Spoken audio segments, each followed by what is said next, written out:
ఈరోజు ముఖ్యంగా ఏదైతే దేశంలో సమూలమైన మార్పులు చెందుతూ ముఖ్యంగా అణగారిన వర్గాలకు సంబంధించిన ఎస్సీ వర్గీకరణ అనేక పోరాటాలు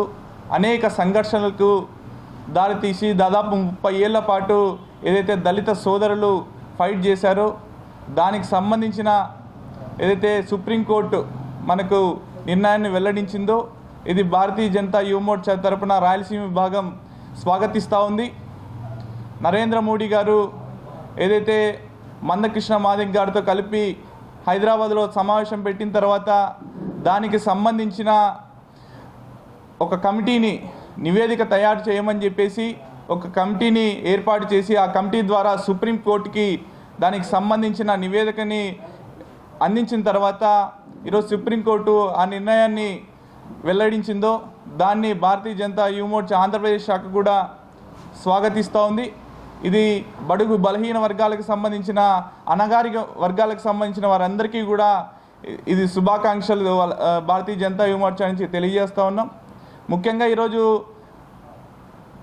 విలేకరుల సమావేశం పెట్టడానికి కారణం మా రాష్ట్ర అధ్యక్షులు శ్రీ మిట్టా వంశీ గారు రాయలసీమ జోన్కు సంబంధించిన సమావేశాన్ని ఏర్పాటు చేయమని సూచనల మేరకు ఈరోజు రేపటి రోజున 4వ తేదీ గండికోట గ్రామంలో పెద్ద ఎత్తున రాయలసీమ జిల్లాలో 8 పార్లమెంటులకు సంబంధించిన జిల్లాలకు సంబంధించిన బీజేవైఎం నాయకులందరూ కూడా ఆ సమావేశానికి ఇచ్చేస్తూ ఉన్నారు. ముఖ్యంగా ఈ సమావేశానికి ముఖ్య కారణం భారతీయ జనతా పార్టీ 2014లో అధికారంలోకి వచ్చిన తర్వాత నరేంద్ర మోడీ గారి సారథ్యంలో ఏదైతే ప్రభుత్వంలో ఉన్నటువంటి యువతకు సంబంధించిన అనేక సంక్షేమ పథకాలను ఈ రోజున ప్రవేశపెట్టడం జరిగింది.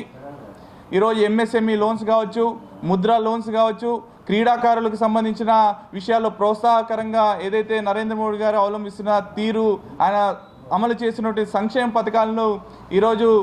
ఆంధ్రప్రదేశ్లో కూటమి ప్రభుత్వంలో అధికారంలో ఉన్నందు కారణంగా ఈ రోజున ఈ కూటమి ప్రభుత్వంలో సంక్షేమ పథకాలు ముఖ్యంగా యువతకు ఈరోజు దేశానికి వెన్నెముకైనటువంటి యువతకు ఈ సంక్షేమ పథకాలు అందించే విషయంలో కావచ్చు, రాష్ట్ర ప్రభుత్వం ఏదైతే ఇంతకుముందు ఉన్నటువంటి రాష్ట్ర ప్రభుత్వం అనేక ఏదైతే జగన్మోహన్ రెడ్డి అవలంబిస్తున్న అక్రమాలు కావచ్చు, జగన్మోహన్ రెడ్డి అవలంబించిన యువతకు పారిశ్రామికంగా ఏదైతే అన్యాయం చేస్తూ యువతకు అన్యాయం చేసే విధంగా ఆయన పరిపాలన సాగింది. ఖచ్చితంగా ఈరోజు రాయలసీమలోని యువతకు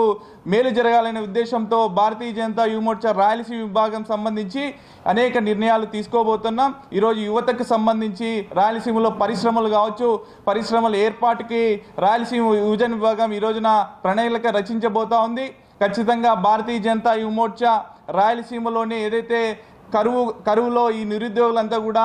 బెంగళూరుకి హైదరాబాద్కి తరలిపోతున్న ఈ సందర్భంలో ఖచ్చితంగా పరిశ్రమలు ఏర్పాటు చేసి రాయలసీమలో రతనాల సీమగా మార్చడానికి ఈ రోజు ఉన్నటువంటి రాయలసీమలోని యువతకు